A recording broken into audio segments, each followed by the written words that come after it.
Selama puluhan tahun, ilmuwan merasa yakin mereka tahu di mana ujung tata surya berada. Mereka menggambarnya sebagai batas rapi, sebuah garis konseptual di peta kosmik. Tapi alam semesta tidak pernah mengikuti garis buatan manusia. Ketika sebuah wahana tua diluncurkan saat komputer masih sebesar lemari, akhirnya mencapai batas itu, realitas yang muncul justru mematahkan hampir semua asumsi lama. Bukan transisi lembut, bukan kabut samar yang perlahan berubah. Yang terjadi justru mendadak, tajam. Seolah-olah alam semesta menutup satu pintu dan membuka pintu lain dalam sekejap. Pertanyaannya sederhana, tapi konsekuensinya mengerikan. Apa sebenarnya yang terjadi ketika pengaruh matahari benar-benar berakhir? Tahun 1977, dua wahana bernama Voyager diluncurkan dengan misi yang terlihat sederhana, mengunjungi planet-planet luar, Jupiter, Saturnus, Uranus, Neptunus. Misi itu sukses besar, namun Voyager tidak berhenti. Ia terus melaju, melewati orbit terakhir planet, menembus wilayah yang bahkan tidak sepenuhnya dipahami. Puluhan tahun berlalu, dan tanpa disadari, Voyager mendekati sesuatu yang tidak pernah dikunjungi sebelumnya. Batas terluar dari pengaruh matahari itu sendiri. Matahari terus meniupkan aliran partikel bermuatan ke segala arah. Angin matahari ini menciptakan gelembung raksasa yang menyelimuti seluruh tata surya, seperti nafas panjang yang menahan tekanan galaksi. Tapi semakin jauh Voyager bergerak, angin itu melemah, melambat, tertekan oleh sesuatu yang datang dari luar. Dan di titik inilah gelembung itu berakhir, sebuah batas bernama heliopause. Saat Voyager melewatinya, instrumennya merekam perubahan yang tidak bisa disangkal. Partikel dari matahari yang selama ini mendominasi tiba-tiba anjlok. Pada saat yang sama, partikel berenergi tinggi dari luar tata surya melonjak drastis. Bukan perlahan, bukan bertahap, melainkan seperti menekan saklar. Dalam satu sisi, wilayah matahari. Di sisi lain, wilayah galaksi.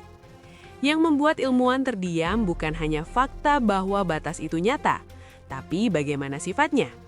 Selama ini, mereka membayangkan zona peralihan yang lebar dan kacau, tempat partikel bercampur secara acak. Namun Voyager menemukan sesuatu yang jauh lebih sempit. Kondisi berubah cepat dan tegas. Seolah-olah alam semesta sendiri menarik garis batas yang jelas. Lebih mengejutkan lagi, tepat sebelum batas itu, Voyager mendeteksi lapisan energi ekstrim. Partikel matahari dipadatkan, dipanaskan, ditekan seperti kendaraan yang menabrak kemacetan kosmik. Suhu melonjak, kepadatan meningkat jauh melampaui prediksi. Ini bukan batas pasif, ini adalah struktur aktif, sesuatu yang hidup secara fisika. Untuk pertama kalinya, heliopause bukan lagi konsep teoritis. Ia memiliki ketebalan, temperatur, perilaku magnetik. Disinilah pengaruh sebuah bintang memudar dan kekuatan galaksi mengambil alih. Dan tanpa kita sadari, batas ini selama miliaran tahun telah memainkan peran yang sangat krusial bagi kehidupan. Di luar tata surya, ruang angkasa tidaklah tenang. Partikel kosmik berenergi tinggi melesat hampir secepat cahaya, berasal dari ledakan supernova dan peristiwa paling brutal di galaksi. Radiasi ini mampu merusak sel, teknologi, dan mungkin arah evolusi kehidupan itu sendiri. Heliopause adalah bagian dari sistem perlindungan yang menahan sebagian besar ancaman itu. Voyager membuktikannya secara langsung. Begitu melewati batas, radiasi galaksi melonjak tajam. Sementara partikel matahari hampir lenyap sepenuhnya. Batas ini bekerja seperti filter ekstrim, memisahkan dua lingkungan radiasi yang sangat berbeda. Perbedaan itu tidak halus, ia drastis. Namun ada satu temuan yang benar-benar mengguncang pemahaman lama. Para ilmuwan selama ini yakin, medan magnet matahari dan medan magnet galaksi akan bertemu dalam sudut yang kacau, menciptakan turbulensi dan garis-garis magnet yang kusut. Tapi Voyager melihat sesuatu yang tak terduga. Arah medan magnet di kedua sisi batas justru mirip, terlalu mirip. Ini menimbulkan pertanyaan yang belum terjawab hingga hari ini. Apakah medan magnet ini saling terhubung? Apakah mereka menyesuaikan diri satu sama lain? Atau ada proses fisika yang belum kita pahami sama sekali? Voyager tidak memberi jawaban lengkap, hanya petunjuk yang mengganggu. Instrumen lain mengungkap fakta tambahan yang tak kalah penting. Ruang antar bintang di sekitar kita ternyata lebih padat dari perkiraan lama. Artinya galaksi memberi tekanan lebih besar pada gelembung matahari. Inilah sebabnya heliosfer tidak berbentuk bola sempurna.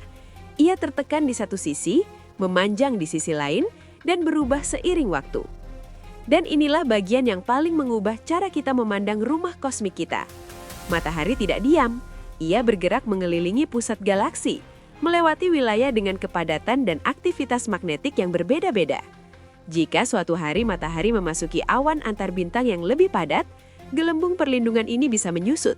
Radiasi galaksi bisa menembus lebih dalam ke tata surya. Dampaknya akan terasa hingga ke planet-planet bagian dalam. Voyager dengan teknologi dari abad lalu telah memberi kita peringatan awal. Batas tata surya bukan dinding permanen. Ia rapuh, dinamis, bergantung pada lingkungan galaksi di sekitarnya. Penemuan ini juga membuka mata para ilmuwan bahwa wilayah di luar Heliopause bukan ruang kosong yang membosankan, melainkan lingkungan yang kaya, aktif, dan penuh misteri. Sekian untuk episode hari ini, sampai bertemu di episode berikutnya.